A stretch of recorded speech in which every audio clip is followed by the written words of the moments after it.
Oh, hi, I'm Matt, and welcome to I Need to Know About World.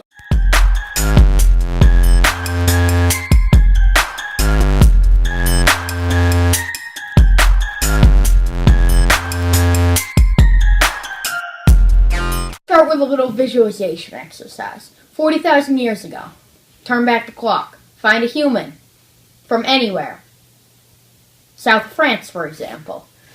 Pick him up, teleport him back to the 21st century, give him a haircut, a nice shave, set of clothes, maybe a briefcase, and voila, there's their accountant. 10,000 years ago, people lived in bands of 25 to 75 and were nomads. The men hunted meat. I mean, what else do you hunt besides your little brother? And the woman gathered roots, berries, and stuff that was edible and wouldn't poison them. In what's probably modern Arabia, some woman probably scattered some roots and seeds along a campsite as they were leaving it. When they returned to that campsite the next year, they must have been shocked to find that some new plant life was growing. This was the beginning of agriculture, where people controlled plants and planted them and cultivated them into food. People began to find this technique useful, as we would today, because hey, when you can feed yourself, you're generally not going to die early. So they started farming by cut and burn farming, where farmers would take a wide expanse, cut it all down, burn it all, and use the ashes to fertilize the soil and grow a new crop. And they definitely had to move around to do this, because after you grow the crop, you had to leave to find a new field to burn, and this clearly couldn't have been too good for the world's health. Farming evolved after cut and burn into something where people could stay in one place for a long time and do it.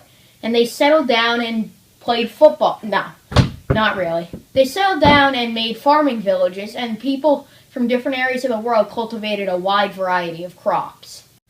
Welcome to History Vented. The rules are simple.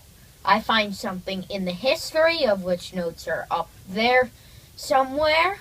I vent to you about it for a minute or less in my very comfy chair that if I get too mad, I can fully recline. So, this week's topic that I'm venting about, how agriculture caused every world war.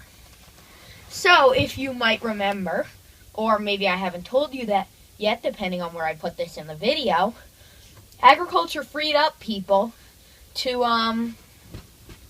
work in other industries, let's say. Because not all the population was needed when agriculture produced such high yields of crop. When people had more free time, they were able to develop better technology and ultimately better weapons. With these better weapons, along with man's desire to kill other man, combat was happening a lot more. And we continued to feed ourselves, finding more and more different ways to feed ourselves, such as McDonald's and chickens and Burger King. So we have even more time to develop those nasty nuclear weapons and blow ourselves off the face of the earth. So yes, agriculture, thank you so much for giving us nuclear weapons, World War I, and World War II.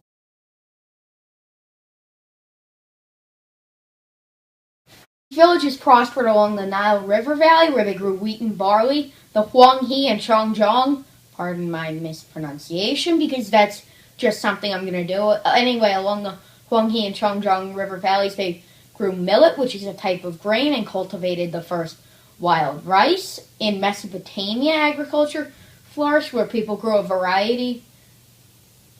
I just said Mesopotamia, didn't I? Mesoamerica, I'm always confusing those two. In Mesoamerica, people grew corns, beans, and squash. And in Peru, they grew tomatoes and many wide varieties of potato.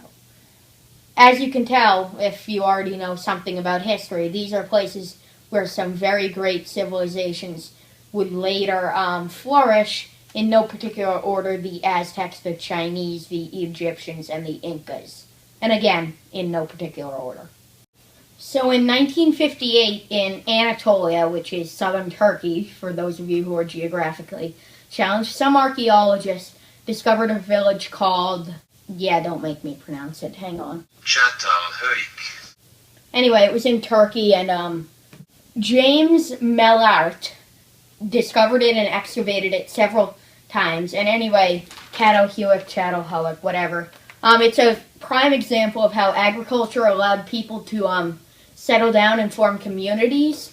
There were farms, which obviously provided for the population. There were houses grouped together. There were temples, shrines, and other general gathering buildings, as well as what's probably some workshops or maybe even shops. Settled civilization did have its drawbacks, though. Floods, attacks by bands of nomads, and other disasters had their potency magnified tenfold because they were exposed to a greater number of people lumped together. Some of these villages, which either happened to be in incredibly fertile areas or high up in mountains or some other places, began to grow, and they turned into something called civilizations, a lot of which we'll cover in the coming weeks. And civilizations had seven distinctive characteristics that set them apart from villages and cities, which are just basically larger cities. Civilizations had stronger economics, they had a larger scale economy and more trade. They had social classes. They were definitely a lot more complex than a village. They had I'm going to give you Egypt, high priests and nobles and general workers and slaves, and it was a lot more complicated than just living in a village.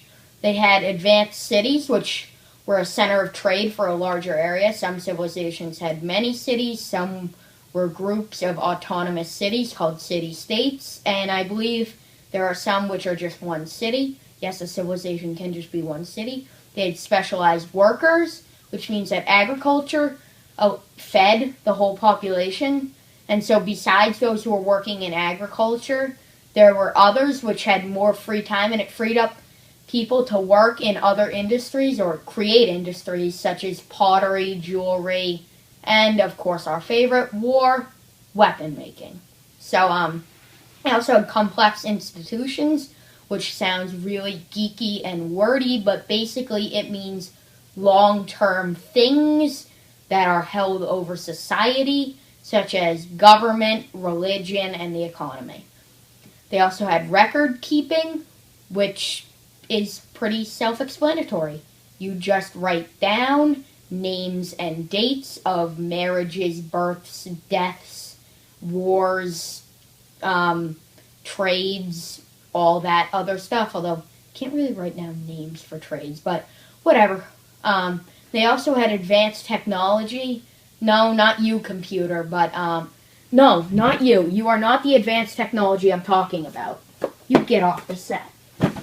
Advanced technology, but they had, technology is not just you, which is off the set, but, technology is anything that's new over something existing or an improvement. So tools like bronze weapons, iron weapons were technology.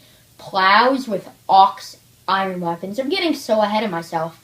Oxen plows, which helped plow the fields. Irrigation systems. Again, I'm ahead of myself. They didn't really come till later, but whatever. Those were all technology. I Need to Know About World History is made possible by all these nice people who fuel my desire to learn history. It is made possible by all of this not so nice software, but it still helps. That's it for now. See you next week about Mesopotamia.